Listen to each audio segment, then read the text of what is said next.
Shalom, selamat pagi jemaat dikasih Tuhan. Kita kembali lagi berjumpa dalam renungan pagi.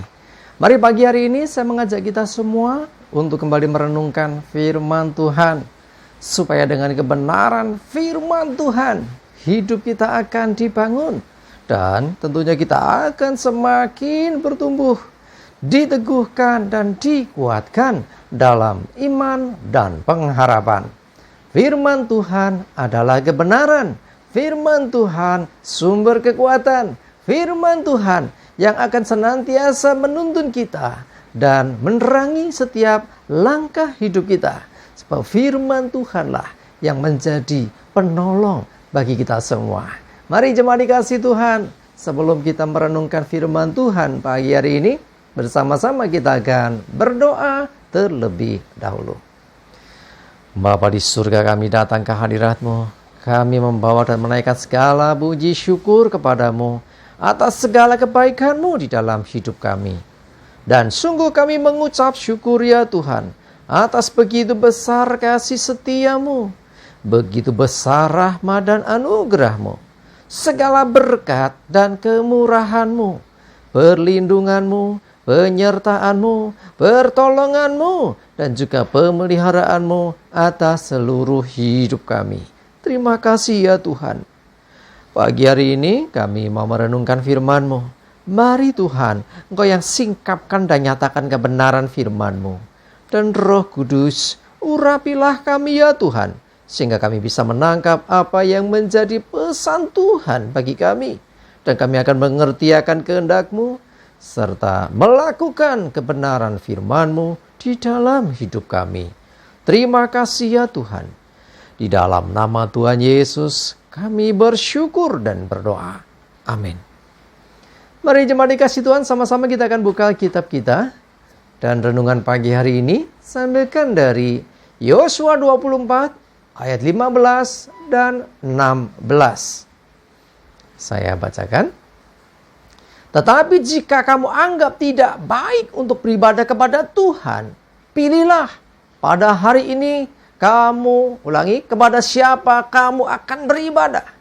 Allah yang kepadanya nenek moyangmu beribadah di seberang sungai Efrat, atau Allah orang-orang Amori yang negerinya kamu diami ini.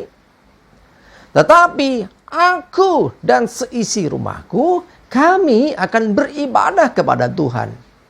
Lalu bangsa itu menjawab, jauhkanlah daripada kami meninggalkan Tuhan untuk beribadah kepada Allah lain. Coba dikasih Tuhan, Yosua punya satu ketegasan yang luar biasa. Dinyatakan kepada bangsa Israel yang bersama-sama dengan dia. Ditanyakan, kalau kamu anggap tidak baik beribadah kepada Tuhan, kamu mau beribadah kepada siapa? Silakan. Wah, gitu ya, keras ini. Ya, kepada Allah orang Amori, Allah orang seberang sungai Efrat dan sebagainya, kepada siapalah gitu ya. Tetapi ini yang penting, aku dan seisi rumahku. Dia menjamin, dia memastikan dia dan keluarga dan seisi rumahnya beribadah kepada Tuhan. Satu keteladanan yang luar biasa yang membuat bangsa itu akhirnya dengan sepakat menjawab, jauhkanlah daripada kami meninggalkan Tuhan untuk beribadah kepada Allah lain. Karena sesungguhnya Tuhanlah yang telah menuntun bangsa itu, yang telah menyertai bangsa itu. Itulah semestinya mereka hanya beribadah kepada Tuhan, Allah yang hidup. Cuma dikasih Tuhan, hari ini pertanyaan yang sama untuk kita semua. Kepada siapa engkau mau beribadah? Beribadah tidak selalu bicara tentang ke gedung gereja, beribadah itu memuji-muji di gereja, nanti ikut kebaktian dan sebagainya. That's okay, itu ibadah. Tetapi lebih daripada itu, bicara tentang hatimu. Kepada siapa engkau menaruh iman percayamu? Ibadah tidak bisa lepas dari iman seseorang. Ya, bahkan ibadah minggu diberikan kesempatan untuk kita bisa beribadah. Karena semestinya kalau kita menetapkan hati untuk menyembah Tuhan, beribadah kepada Allah yang hidup, yang kita kenal dalam Yesus Kristus, maka semestinya, saudara, utamakan ibadahmu itu. Ya, jangan sampai ibadah kok kalah dengan hal yang lain, kepentingan-kepentingan duniawi, hal yang mungkin kesenangan sesaat. Jemaat dikasih Tuhan, seberapa engkau mengutamakan Tuhan dalam hidupmu?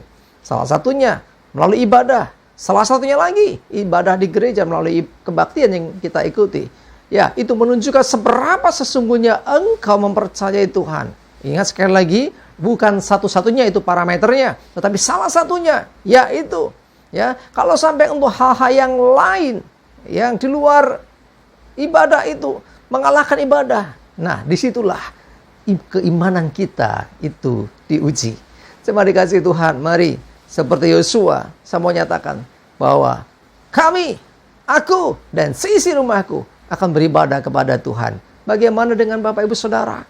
Beranikah engkau membuat statement yang sama? Aku dan seisi rumahku. Nah, kalau ada seisi rumah ada yang belum mengenal Tuhan, kalau dalam rumah belum ada yang belum mengenal Tuhan, kesempatan sudah bersaksi. Ya, pastikan bahwa seisi rumah saudara beribadah kepada Tuhan.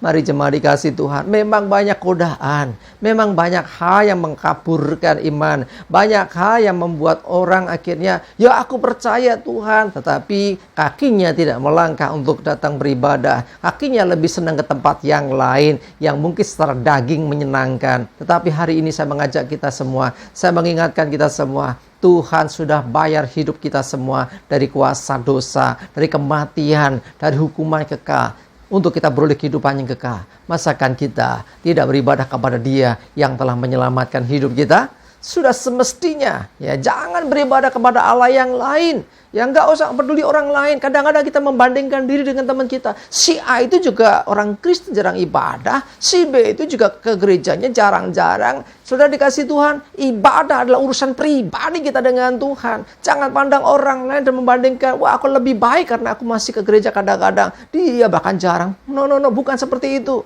Ya, jangan sampai kita membandingkan diri dengan orang lain. Sesuai dengan iman kita masing-masing. Wah, kalau dia kapasitasnya belum nyampe, ya sih gimana lagi?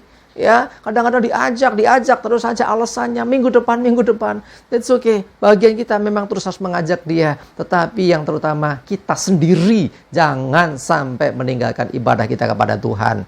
Mari jemaat dikasih Tuhan, saya mengajak kita ini hari Minggu, jangan lupakan ibadahmu hari ini. Jangan lupakan datang untuk menyembah, memuliakan Tuhan. Karena kita tahu itu yang berkenan di hadapan Tuhan. Itu yang menyenangkan hati Tuhan.